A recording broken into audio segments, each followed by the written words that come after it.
આમોદ નગરપાલિકા સભાખંડમાં પ્રમુખના અધ્યક્ષસ્થાને સન 2023-24નું સુધારેલ અને 2024-25નું 23 કરોડની આસપાસનું અંદાજપત્ર લેવાયું, જ્યારે નગરજનો પાસેથી લેવાતા વેરામાં ધરખમ વધારાની દરખાસ્ત રજૂ કરાઈ, જેમાં અપક્ષ સભ્ય દ્વારા અમુક વેરા વધારામાં ઉહાપો થયો.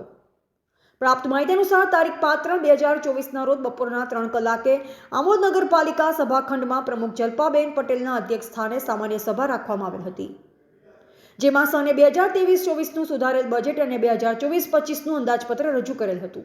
જ્યારે આમોદ નગરમાં નગરજનો પાસેથી વસૂલી લેવાતા વેરા જેવા કે વાહન વેરા, સામાન્ય સફાઈ વેરા, સામાન્ય સ્ટ્રીટ લાઇટ વેરા, સામાન્ય ગટર વેરામાં વધારો કરવાની ચર્ચા થયેલ હતી, જે ધરખમ વધારાનો પ્રસ્તાવ રાખતા અપક્ષના કેટલાક સભ્યો રોષે ભરાયા હતા.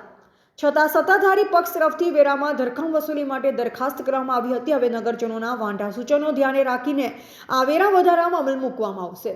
જ્યારે એજન્ટના મુદ્દા નંબર 13માં ભંગારની હરાજી બાબતે અપક્ષના સભ્ય ઉમેશ પંડ્યા દ્વારા રજૂઆત કરેલ હતી. જે ભંગાર વેચાણ થયેલ છે તેના બિલો નગરપાલિકામાં જમા છે, પરંતુ તે પૈકી કેટલીક રકમ વારંવાર લેખિત તથા મૌખિક રજૂઆત કરવા છતાં જમા થયેલ નથી, તો જે સામે લગતા વળગતાની ઉપર ફોજદારી ગુનો દાખલ કરવા ચીફ ઓફિસરને જણાવેલ હતું.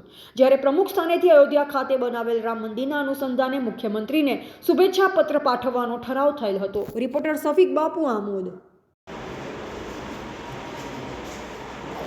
આજે તારીખ 5/3/2024ના રોજ આમોદ નગરપાલિકાના સભાખંડમાં બપોરે 3 વાગે મિટિંગનું આયોજન કરવામાં આવ્યું, જે સામાન્ય સભામાં ખાસ બજેટ મંજૂર કરવામાં આવ્યું, જેમાં 22,78,59,600 રૂપિયાના બજેટને સર્વાનુમતે મંજૂરી આપવામાં આવી.